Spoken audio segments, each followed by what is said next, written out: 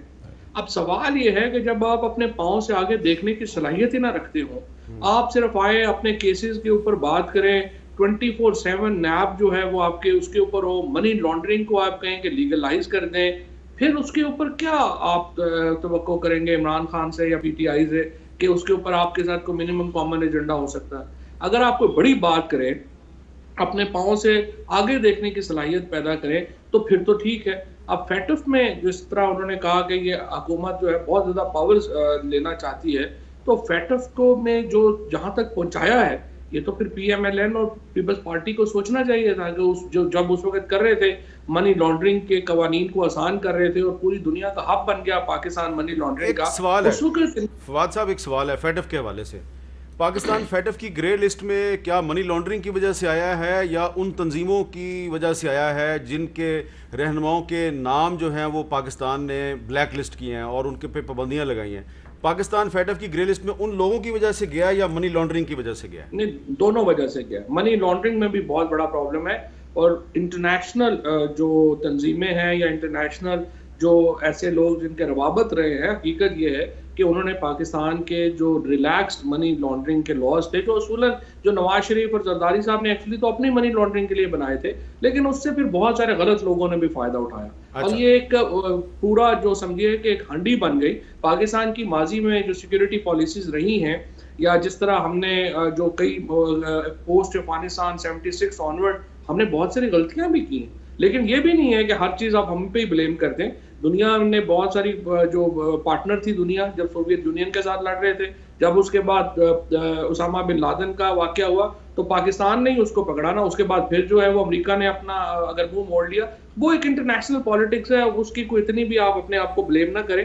یہ سارے معاملات کٹھے چلتے رہتے ہیں. لیکن بہرحال ہم نے اپنے جو قوانین ہیں ان کو حالات کے دھارے کے مطابق ڈھالنا ہے، اور میں بالکل سمجھتا ہوں کہ اپوزیشن کے ساتھ ایک منیمم کامن ایجنڈا جو ہے ڈیفینیٹلی ہونا چاہیے. تھوڑا اپوزیشن اپنے کیسز جو ہیں ان کو علیحدہ کرے. کیسز وہ کہیں ہم کورٹس میں لڑیں گے، اور اس کے بعد جو ہے وہ ابھی ہم الیکشن ریفارمز لے کے آ رہے ہیں. آپ دیکھیے سینٹ کے اندر ہم نے اتنے بڑے الیکشن ریفارمز کیے ہیں. آئی ہوپ اپوزیشن اس کے اوپر تعاون کرے. احسن اقبال صاحب، کل جب آپ کی میٹنگ ہوئی تھی وہاں پہ کراچی میں زرداری صاحب کے ساتھ اور بلاول صاحب کے ساتھ، تو اس کے بعد جو آپ کی ایک مشترکہ پریس کانفرنس تھی اس میں آپ نے ایک ذکر کیا تھا، وہ عاصم سلیم باجوہ صاحب کے بارے میں آپ نے مطالبہ کیا تھا ان کے خلاف انکوائری کی جائے. تو ان کی تو آج بہت تفصیلی وضاحت آ گئی ہے، اور اس میں تو وہ کہہ رہے ہیں کہ میرے بیٹے پر اور میری بیوی کے بارے میں جو الزامات لگائے گئے وہ سارے غلط ہیں. تو اب وہ تو معاملہ ختم ہو گیا. اب اور کیا آپ کو چاہیے؟ انہیں یہ وضاحت دینے کی ضرورت نہیں تھی. کیوں؟ اس لیے کہ وہ عمران خان صاحب کی کابینہ کے رکن ہیں. آپ 300 ارب روپے کی چینی کا ٹیکہ لگا دیں، چینی پہ ڈاکہ ڈال دیں، آپ کو کوئی پوچھنے والا نہیں. اگر آپ کو کوئی ڈر ہوگا تو رات کے اندھیرے میں عمران خان صاحب آپ کو جہاز سے لندن بھجوا دیں گے. آپ اگر عمران خان صاحب کی حکومت میں ہیں تو گندم کی فصل مارکیٹ میں آئے اور مارکیٹ سے اٹھا کے سمگل کرا دی جائے، اور وہ آٹا مافیا جو اربوں روپے کئی سو ارب اس پہ کما لے، اس کو کوئی ہاتھ نہیں لگا سکتا، چونکہ وہ سب عمران خان صاحب کی صوبائی حکومت اور وفاقی حکومت کے لوگ ہیں. آپ اگر دوائیوں کی قیمت 600 سے 1200 گنا بڑھا دیں اور آپ اس بنیاد پہ اپنی وزارت سے ہاتھ دھو بیٹھیں تو نیب آپ کو نہیں پوچھے گا، آپ کو پارٹی کا سیکرٹری جنرل لگا دیا جائے گا. اگر پیٹرول کی قیمت ایک رات میں 25 روپے لیٹر بڑھا دی جائے، اس سے پہلے ایک شارٹیج پیدا کر کے سٹاکسٹ کو اربوں روپے کا منافع دے دیا جائے. میرا سوال یہ ہے کہ ان کی اتنی تفصیلی 4 صفحے کی وضاحت آ گئی ہے. ضرورت ہی نہیں تھی نا.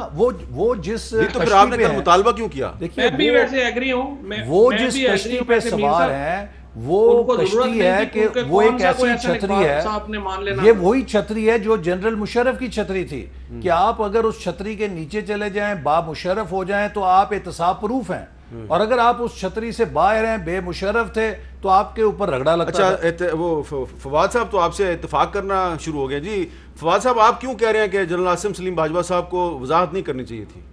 نہیں, میں کیونکہ یہ دیکھیے نا, احسن اقبال صاحب نے کون سا کوئی ان کی وضاحت کو مان جانا ہے؟ جو دشمنوں نے جنہوں نے بات کرنی ہے, یا انہوں نے کون سا, اب احسن اقبال صاحب نے ایک صفحہ ایک لائن نہیں پڑھی وضاحت کی اور انہوں نے مسترد کر دیا. تو اس سے پتہ چلتا ہے نا کتنی نان سیریسنس ہے on the part of opposition and on the part of P M L N, کہ اگر آپ ایک کے اوپر الزام لگے ہیں, دوسرے کا آپ جواب آیا ہے, آپ کو جواب سننے کو تیار نہیں ہے, آپ نے بغیر پڑھی کہا جی ہم ان کو ضرورت ہی نہیں ہے, جی ہم مانتے ہی نہیں ہیں, دیکھیں چینی ہو گئی, چوری ہو گئی, یہ ہو گیا, وہ ہو گیا. ایک ہماری جو اپوزیشن میں اور پاکستان کی سیاست میں بھی یہ پرابلم ہے فرینکلی, کوئی اپوزیشن کی تیاری نہیں ہوتی, کوئی ان کا کوئی کنٹریبیوشن نہیں ہوتی, کوئی ان کا آپس کی کوئی ڈائیلاگ نہیں ہوتا. مثال کے طور کے اوپر اگر پاکستان میں این ایف سی ایوارڈ کے اوپر آپ بحث کر رہے ہیں, پروونشل فائنانس کمیشن ایوارڈ ہے, یہ اپوزیشن نے 10 سال شہباز شریف صاحب رہے ہیں, انہوں نے نہیں ہونے دیا, چلیں گے نہیں ہونے دیا, آگے کا تو طے کریں کہ کیا گورننس کرنی ہے پاکستان میں.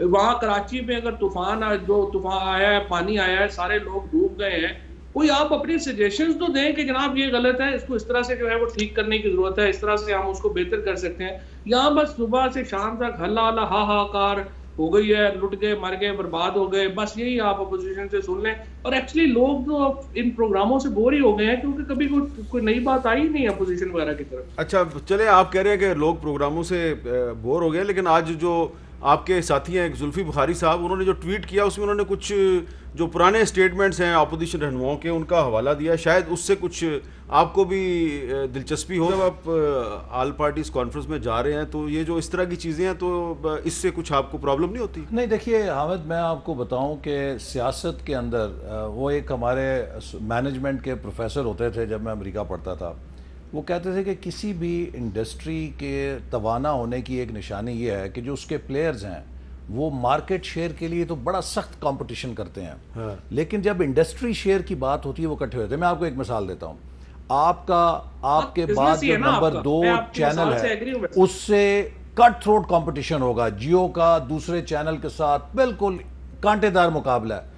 لیکن جب پیمرا آپ کے خلاف کوئی غیر قانونی قدم اٹھائے گا تو آپ اور ساری انڈسٹری یا چینل کے پلیئرز کٹھے نظر آ جائیں گے ایک صف میں. آپ کٹھے ہوں گے کہ نہیں ہوں گے؟ اسی طرح ہمارا اور پیپلز پارٹی کا دیگر جماعتوں کا آپس میں سیاسی طور پہ, ہم ایک جماعت تو نہیں ہے نا, ہمارے اپنے رائے ہو سکتی ہے, شدید اختلاف ہو سکتا ہے, لیکن جہاں پہ بات آئے گی اس جمہوریت کی, ملک کے نظام کی, کہ جس کے ہم سب اندر کھیلتے ہیں, اس کا ہم حصہ ہیں, تو ہم سب کو اکٹھا ہونا پڑے گا. اگر ہم میں یہ کمپیٹ کرنے کی اور کولیبریٹ کرنے کی سائملٹینیس صلاحیت نہیں ہوگی تو یہ نظام چل نہیں سکتا. ہم نے دیکھا ہے 90s میں, اور تبھی ہم نے پھر چارٹر آف ڈیموکریسی پہ آئے کہ یس ہم نے ایک دوسرے سے مقابلہ کرنا ہے, ایک دوسرے پہ تنقید بھی کرنی ہے, لیکن کچھ ریڈ لائنز ہیں جن کو کراس نہیں کرنا. اور یہی وجہ ہے کہ پیپلز پارٹی نے بھی 5 سال پورے کیے اپنے, اور ہمارے اوپر جب انہوں نے دھرنے دے کے اسالٹ کی پہلے سال ہی, تو پیپلز پارٹی پارلیمنٹ کے ساتھ اور ہمارے ساتھ کھڑی ہوئی, اس لیے نہیں کہ وہ ہماری ہمدرد بن گئی تھی, اس نظام کو بچانے کے لیے. ٹھیک ہے, تو فواد صاحب آپ ایگری کرتے ہیں احسن اقبال صاحب سے؟ نہیں, بات ان کی صحیح ہے, کیونکہ پیپلز پارٹی کا انہوں نے مثال بھی اچھی دی ہے نا. پی ایم ایل این اور پیپلز پارٹی جو ہے اس کے نزدیک تو سیاست تو بزنس ہی ہے, تو انہوں نے کہا کہ جب انڈسٹری کا انٹرسٹ اکٹھا ہوگا تو ہم اکٹھے ہو جائیں گے. تو بات تو ان کی بالکل صحیح ہے, وہ بالکل احسن اقبال صاحب کی بات سے. لیکن فواد صاحب دیکھیں نا, اب ہم نے ان کے 2 سٹیٹمنٹ چلا دیے ہیں, لیکن آپ کی کیبنٹ میں کچھ آپ کے جو کولیگ ہیں وہ, میں اس کے اوپر ان کے صرف آئی کیو کی تعریف کر سکتا ہوں اور کچھ نہیں کر سکتا. آئی کیو تو ٹھیک ہے, لیکن آپ اپنی مثال کی تعریف, اچھا اب آپ اپنی مثال کی تعریف کریں اور بھی ہمارے میر صاحب. لیکن بہرحال ٹھیک ہے, میں ٹھیک ہے, کوئی اسٹیٹمنٹس امپورٹنٹ نہیں ہے, ٹھیک ہے, جو وقت بدلتا ہے آپ نے اسٹیٹمنٹ بدل لی ہے, وہ کوئی ایشو نہیں, کوئی ایشو نہیں. تو آئی کیو کی بات کریں نا, تو کچھ لوگوں کا آئی کیو ذرا دیکھیں نا, ماضی میں ان کا کیا آئی کیو تھا, وہ عمران خان صاحب, اور ان کے آئی کیو سے عمران خان صاحب کافی متاثر ہو گئے. فواد صاحب, یہ کیا عام آدمی یہ نہیں سوچے گا کہ مسلم لیگ نون, پیپلز پارٹی اور تحریک انصاف, یہ تینوں بڑی جماعتیں جو ہیں نا, ان کا کوئی دین ایمان نہیں ہے, ان میں کوئی فرق نہیں ہے, یہ سارے کے سارے جو ہیں یہ ایک ہی ہیں؟ خیر بابر اعوان صاحب کے بارے میں تو پھر پرائم منسٹر کی دعا ہی پوری ہوگی نا, وہ سچ بول رہے ہیں آج تک. دوسری بات یہ ہے چلے یہ آپ نے چھکا مار دیا ہے. جو دوسری بات یہ ہے کہ دیکھیں, بات یہ ہے کہ جو پرابلم ہے نا ایونٹس کے اوپر فرینکلی اوپینینز ہوتی ہیں, اور اس وقت جب پارٹی میں نہیں ہوتے تو آپ بات جو ہے ادھر کر لیتے ہیں. جو اصل problem P M L N کا یا شہباز شریف صاحب کا یہ رہا ہے کہ انہوں نے اور زرداری صاحب نے بڑے کینڈیڈ اور بڑے ایکسپلیسٹ جو الزامات لگائے ہیں کیسز جو, اور دوسری بات یہ جو سارے کیسز بنے ہوئے ہیں اس وقت نواز شریف صاحب کے اوپر اور پیپلز پارٹی والوں کے اوپر, یہ تو خود پیپلز پارٹی نے نون لیگ کے خلاف بنائے ہوئے ہیں, نون لیگ نے پیپلز پارٹی کے خلاف بنائے ہوئے ہیں. ان میں سے کوئی ایک بھی کیس ایسا نہیں ہے جو پی ٹی آئی کا بنا ہوا ہو. اگر آپ زرداری صاحب کے مین کیسز نے, وہ سارے کیسز جو ہیں وہ احسن اقبال صاحب کی کیبنٹ سے اپروو ہوئے ہیں, چوہدری نثار صاحب کے انہوں نے اس کو انویسٹیگیٹ کرایا ہوا ہے.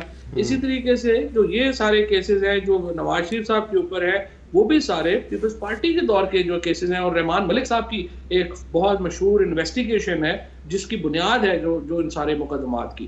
لہٰذا یہ جو معاملات ہیں یہ بڑے اسپیسیفک ہیں اور ان سے پیچھے ہٹنا ذرا مشکل ہے. ادروائز ظاہر ہے کہ آپ اوپینین جب نہیں ہوتے پارٹی کے ساتھ اوپینین اور ہوں گی, جب وہ ہوں گے. آپ فواد صاحب کو دباؤ میں لے آئے, میرا خیال ہے وہ سمجھ رہے ہیں کہ شاید آپ نے ان کا بھی کلپ چھپا کے رکھا ہوا. نہیں, میں نے ان کا کلپ اصل میں فواد صاحب جو ہے نا وہ جب سے سیدھی بات کرتے ہیں نا تو ان کے فینس کی تعداد میں بڑا اضافہ ہو گیا. دیکھیں ابھی انہوں نے بابر اعوان صاحب کے بارے میں کہا کہ عمران خان کی ان کے بارے میں دعا قبول ہو گئی ہے, تو اس طرح کی بات تو کوئی وزیر ہی کر سکتے نا.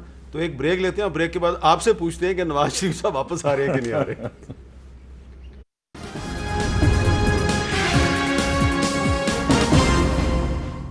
فواد چوہدری صاحب, گیلپ کا ایک نیا سروے آیا ہے تو اس کے مطابق عمران خان صاحب کی پاپولیرٹی جو ہے وہ 54% ہے, اور نواز شریف صاحب کی اور شہباز شریف صاحب کی 51% اور بلاول صاحب کی 32% ہے.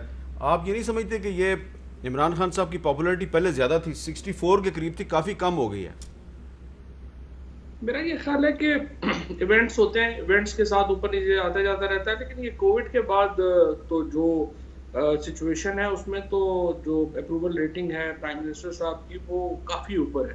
ہماری جو پرابلمز ہیں فرینکلی فیڈرل گورنمنٹ کی کوئی پرابلم نہیں ہے, ہماری جو پروونشل گورنمنٹ کی گورننس ایشوز ہیں اس کی وجہ سے ہمیں یہ جو سرویز آتے ہیں ان میں پرابلم آتا ہے. لیکن کیونکہ پرابلم ہے نا, دیکھیں ہمارے یہاں اس کے اوپر تو کوئی ڈیبیٹ نہیں ہوتی. مثلا اگر آپ نے گھر سے نکلنا ہے صبح, بچوں کو اسکول چھوڑنا ہے, پروونشل ایشو ہے. سڑک جس کے اوپر آپ چل رہے ہیں خراب ہے, پروونشل ایشو ہے. اگر آپ نے پولیس کے پاس جانا ہے, پروونشل ایشو ہے. ڈاکٹر کے پاس جانا ہے, پروونشل ایشو ہے. اب یہ ساری چیزیں جو اور شہری سہولتیں جو ہیں, یہ کام جو ہے وہ پروونشل گورنمنٹس کا ہے, لیکن جو معاملہ ہے وہ پھر فیڈرل گورنمنٹ کو ڈیل کرنا پڑتا ہے. آپ کے خیال میں جو پاکستان کا سب سے بڑا صوبہ ہے وہاں پہ گورننس ٹھیک چل رہی ہے؟ دیکھیں پہلی بات تو یہ ہے کہ میری رائے اس کے اوپر پہلے بھی بڑی واضح ہے اور اب بھی واضح ہے.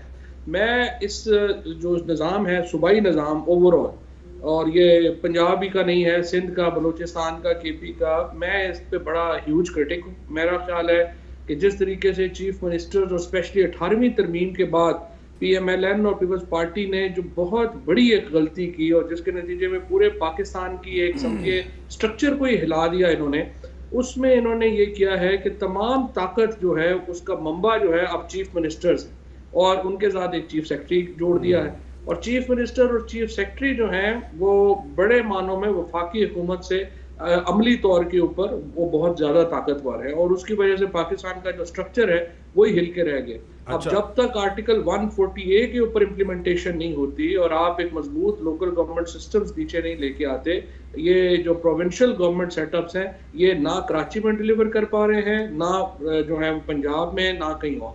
سو اگر ہم نے نہیں ماننا تو ہماری اپنی مرضی ہے, ادروائز جب تک آپ پروونشل سسٹم گورننس سسٹم کو امپروو نہیں کرتے ہیں یہ پاکستان کے لوگوں کی پرابلمز حل نہیں ہونی. آپ دیکھیے آپ نے آج جو صوبوں میں ہائر ایجوکیشن ہے اس کا بیڑا غرق ہو گیا ہے, ہمارے جو صحت کا نظام ہے وہ تباہ و برباد ہو گیا. ابھی جب یہ کووڈ آیا, اگر یہ این او سی سی کا آئیڈیا آپ نہ بناتے, این سی او سی کا یہ جو ابھی بنایا پرائم منسٹر صاحب نے, اس کے بعد آپ کو تو کووڈ میں بھی جو ہے کوارڈینیشن کا بیڑا غرق ہو گیا تھا, نہ کسی کو پتا ہے کس نے کیا کوارڈینیٹ. اب ہیلتھ میں آپ دیکھیں, ہیلتھ میں آپ دیکھا, آپ نے زراعت میں دیکھیں, آپ اور احسن اقبال صاحب تو پلاننگ کے تو خود بھی رہے ہیں اور I'm sure he is one of the competent person to handle planning issues. تو یہ پلاننگ ہو ہی نہیں سکتی جس طریقے سے ہم نے اس سسٹم کو بالکل ایک بکھیر کے رکھ دیا. اچھا احسن اقبال صاحب، یہ جو میں گیلپ سروے کا ذکر کر رہا تھا، تو آپ کا کیا خیال ہے اگر نواز شریف صاحب واپس آ جائیں تو آپ کا پاپولیرٹی گراف اوپر جائے گا یا دیکھیے میں سمجھتا ہوں کہ جو گیلپ سروے نے 52% یا جتنی بھی نواز شریف صاحب اور شہباز شریف صاحب کی مقبولیت بتائی ہے،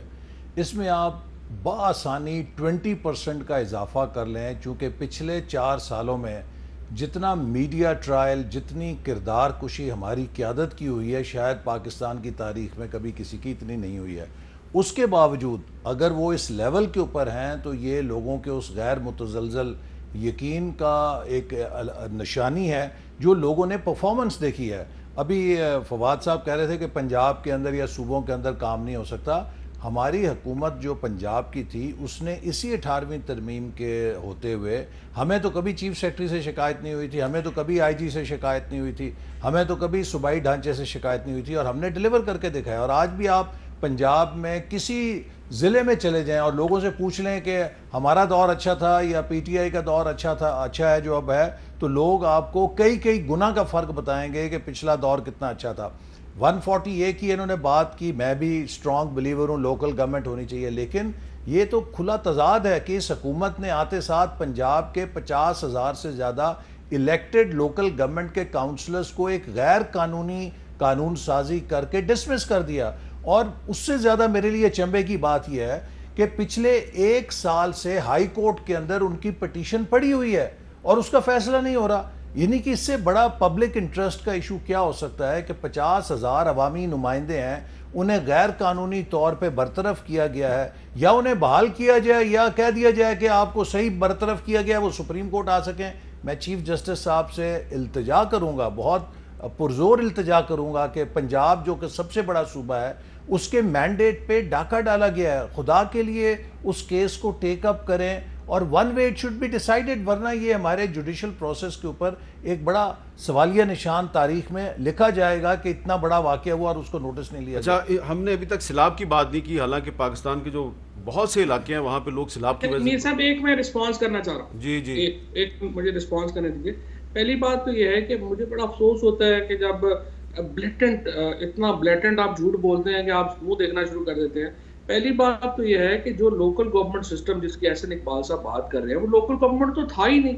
وہ تو ایک سٹیمپ سسٹم تھا جس کو وہ جو 1979 کا جنرل ضیاء الحق کا بنایا ہوا قانون تھا، اسی کے اوپر انہوں نے اس کو ریوائیو کیا. نہ کوئی اختیار تھا نہ کچھ تھا.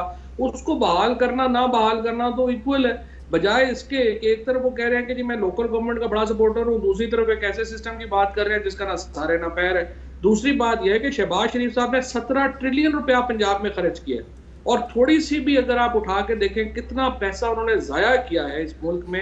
اگر اس ملک میں یہ افتخار چودھری ہے، شہباز شریف صاحب ہیں، ان لوگوں کو تو ٹرائل ہونا چاہیے ان کا، جس طریقے سے انہوں نے اس ملک کو تباہ و برباد کیا ہے. آپ دیکھیں اورنج ٹرین لائن بنا دی ہے، 40 ارب روپیہ اب کہہ رہے ہیں پنجاب کو ہر سال اس کی لاہور میں چلنی ہے، پنجاب اس کی سبسڈی دے. ہم جو لوگ ہیں، لیکن چوئی صاحب وہ جو بی آر ٹی جس کا بی آر ٹی کا جو افتتاح ہوا ہے، بی آر ٹی کی ٹکریں ہو رہی ہیں آپس میں، روز آپس میں وہ بسیں ٹکرا رہی ہیں، آگ لگ رہی ہے. میرا خیال ہے ٹھیک چل رہا ہے یار، چھوٹا سا ایکسیڈنٹ کو بھی اگر کوئی بنا کے دے دے وہ تو شروع ہو گئی ہے نا. بٹ اصل بات یہ ہے، دیکھیں یہ بات بالکل غلط ہے کہ آپ سارے پنجاب کو ذبح کر کے اپنی 4 علموں کے اوپر سارے پیسے لگا دیں اور کہیں کہ جناب ہم نے بڑی ترقی کر لی. اس کے اوپر تو میں آپ کے پاس آتا ہوں. احسن اقبال صاحب نے اب جواب دینا ہے، جواب الجواب کا سلسلہ شروع ہو گیا ہے. وقفے کے بعد احسن صاحب کے پاس آ رہا ہوں.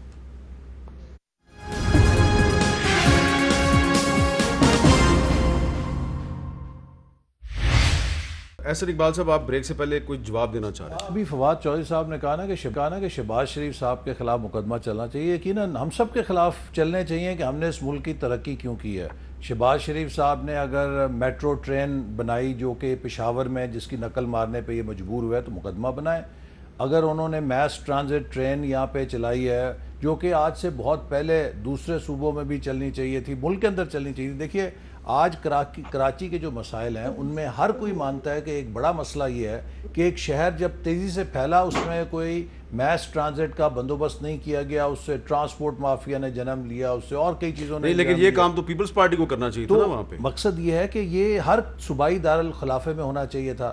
ہم نے اگر وہاں پہ میس ٹرانزٹ بنائی، یہ کہتے ہیں جی کہ اس پہ سبسڈی جائے گی. آپ لندن، نیو یارک، دنیا کی کوئی میس ٹرانزٹ نکال لیں وہ سبسڈی پہ چلتی ہے، اس لیے کہ اس کی جو اصل گین ہے وہ ہوتی ہے کہ آپ کتنے پیسنجر سڑکوں سے نکال رہے ہیں، آپ کتنا ٹریفک کنجیشن کم کر رہے ہیں، آپ کتنی پولوشن کم کر رہے ہیں. جب اس ساری چیزوں کو آپ فیکٹر ان کریں گے تو اس کی پازیٹیو ویلیو آ جاتی ہے.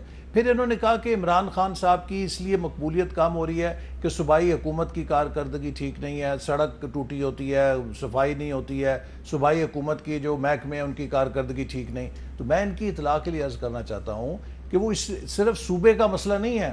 جب ایک آدمی بازار میں سبزی لینے جاتا ہے، جب وہ آٹا لینے جاتا ہے، جب وہ چینی لینے جاتا ہے، جب وہ بجلی کا بل دینے جاتا ہے، جب وہ گیس کا بل جمع کرانے جاتا ہے، جب وہ روزگار تلاش کرنے جاتا ہے، یہ سب چیزیں تو وفاقی حکومت کی پالیسیوں کا نتیجہ ہے نا. تو وہ بڑی ڈھیروں دعائیں دیتے ہیں ان کو عمران خان صاحب. ایک چھوٹا سا رسپانس کیجیے گا جی فواد صاحب. میں یہ کہتا ہوں مجھے بڑا افسوس ہوتا ہے جب یہ، چونکہ احسن اقبال صاحب پلاننگ منسٹر رہ چکے ہیں، دنیا بھر میں جہاں پہ یہ منصوبے لگتے ہیں نا، لندن کے پیسے لندن سبسیڈائز کرتا ہے. یہ نہیں کہ پورا یو کے کا پیسہ آپ لندن میں لگا دیتے ہیں.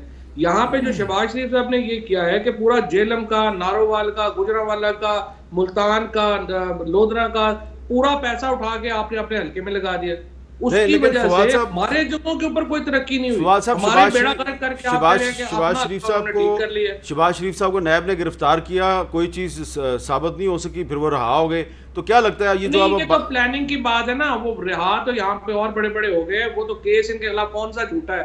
ایک ایک لفظ ان کے خلاف کیسز بالکل سچے ہیں. ہمیں فضول بات ہے کہ جھوٹے کیس ہیں. کس کو پتا کہ آپ گرفتاری میں خود گرفتاری بھگت کے آیا ہوں، کوئی چیز نہیں نکلی. ان کے ایک کولیگ ہیں میرے خلاف 1.5 سال پہلے الزام لگایا تھا کہ میں نے 50 یا 70 ارب روپیہ ملتان سکھر موٹر وے میں کمیشن کیک بیک لیا، اور انہوں نے موصوف نے کہا تھا کہ میں جی آئی ٹی بنانے جا رہا ہوں. آج 1.5 سال ہو گیا ہے، جے بھی نہیں بنی جی آئی ٹی. آپ نے اے پی سی اناؤنس کر دیا، دوبارہ گرفتاری کا کوئی خطرہ نظر آ رہا ہے؟ ہم ان چیزوں سے نہیں، گرفتاریوں سے نہیں ڈرتے. اگر یہ جھوٹے کیس بنائیں گے اللہ تعالیٰ خیر رکھے گا، ہم سرخرو بھی ہوں گے جیسے پہلے ہو رہے ہیں. لیکن میں صرف یہ کہوں گا کہ یہ بڑا ظلم ہے کہ انہوں نے کراچی کی گرین لائن اور لاہور کی اورنج لائن کو اس وجہ سے تاخیر میں ڈالا کہ ان سے بی آر ٹی نہیں بنی. آخری سوال میرا فواد صاحب چھوٹا ہے، جواب دیجیے گا. اگلے ہفتے قومی اسمبلی کا اجلاس ہے، کیا اس میں ایف اے ٹی ایف پہ حکومت اور اپوزیشن مل کے قانون سازی کرے گی، یا اپوزیشن جو ہے وہ اب آپ کے ساتھ تعاون نہیں کرے گی؟ تو پھر کیا کریں گے آپ؟ دیکھیں جی، ہم تو انشاءاللہ اس کو پاس کرائیں گے. اگر اپوزیشن کی مرضی ہے، اگر وہ ہندوستان کے ایجنڈے کو آگے بڑھانا چاہتے ہیں تو اس کو ووٹ نہ دیں. اگر وہ پاکستان کے ساتھ ہے، پاکستان کی سالمیت کے ساتھ ہے، میں سمجھتا ہوں کہ یہ اپنے وزیر خارجہ کا خط پڑھیں جس میں انہوں نے اپوزیشن کی تعریف کی ہے. لیکن ایک بار میں پھر کہوں گا، اگر یہ فیٹف کے نام کو غلط استعمال کر کے کوئی کالا قانون لے کر آئیں گے، ہم اس کی اسمبلی میں بھی مخالفت کریں گے اور اسے عدالت میں بھی چیلنج کریں گے. بہت شکریہ احسن اقبال صاحب، بہت شکریہ جناب فواد چودھری صاحب. بہت اہم گفتگو ہوئی ہے، لیکن میں آخر میں صرف یہی گزارش کروں گا کہ یہ حکومت اور اپوزیشن آپس میں اختلاف کرتی رہتی ہے، لیکن اختلاف کی بنیاد پر یہ کہنا مناسب نہیں ہے کہ فلاں جو ہے وہ انڈیا کے ایجنڈے پہ کام کر رہا ہے اور فلاں کسی اور کے ایجنڈے پہ کام کر رہا ہے. یہ حکومت اور اپوزیشن کا اختلاف چلتا رہتا ہے، لیکن کسی کی حب الوطنی پہ شک نہیں کرنا چاہیے. اجازت دیجیے، اللہ حافظ.